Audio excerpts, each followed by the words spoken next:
Bonjour et bienvenue à notre chaîne et aussi à notre méditation. Aujourd'hui, c'est le 6 décembre et je voudrais lire dans le psaume 4, versets 1 et 2.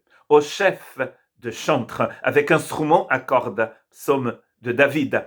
Quand je crie, réponds-moi, Dieu de ma justice. Quand je suis dans la détresse, sauve-moi. Aie pitié de moi, écoute ma prière. Un psaume qui était aussi un chant pour être chanté avec des instruments à cordes et qui parle de l'importance de la prière.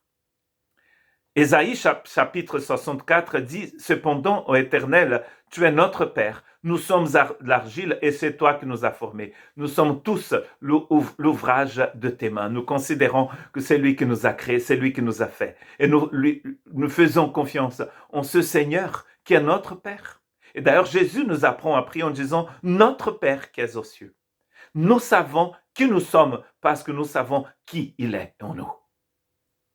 Quand je crie, réponds-moi, Dieu, donc ce Dieu qui est notre Père, de ma justice. Quand je suis dans la détresse, sauve-moi, aie pitié de moi, écoute ma prière. Et nous savons que Dieu écoute notre prière. Il est attentif à ce que nous disons.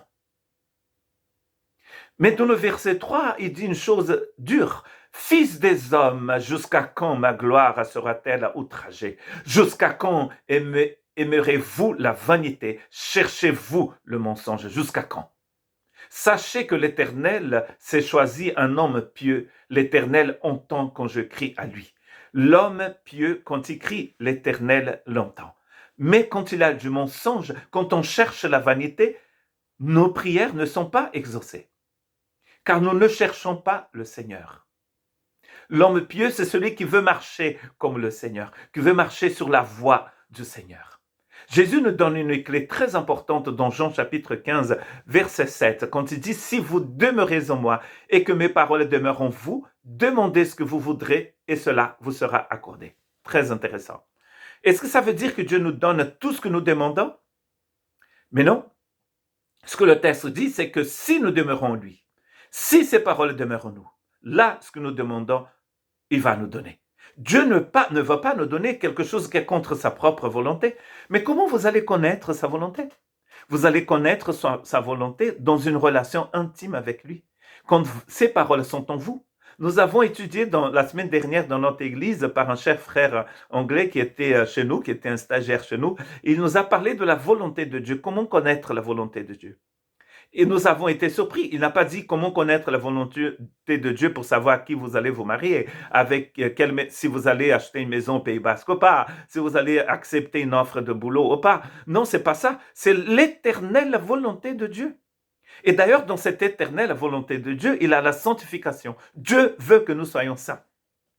Quand vous rentrez dans le processus de sanctification, vous allez apprendre à connaître Dieu et être mis à part pour lui. Alors, cela va transformer vos prières. Vous allez faire, comme dit le psaume, de l'Éternel vos délices, et là, du coup, il va donner ce que votre cœur désire. Ce qu'il est en train de dire ici, c'est que ses paroles demeurent en nous. Et du coup, il va répondre nos prières. Mais oui, parce que nos prières seront aussi transformées. Jacques, dans le chapitre 5, verset 16, il dit « Confessez donc vos péchés les uns aux autres et priez les uns pour les autres, afin que vous soyez guéris. La prière agissante du juste a une grande efficacité. » La prière du juste a une grande efficacité, mais regardez qu'ici, il a la confession des péchés aussi. Nous confessons nos péchés et il nous pardonne. Nous prions, il répond à notre prière. Que Dieu vous bénisse.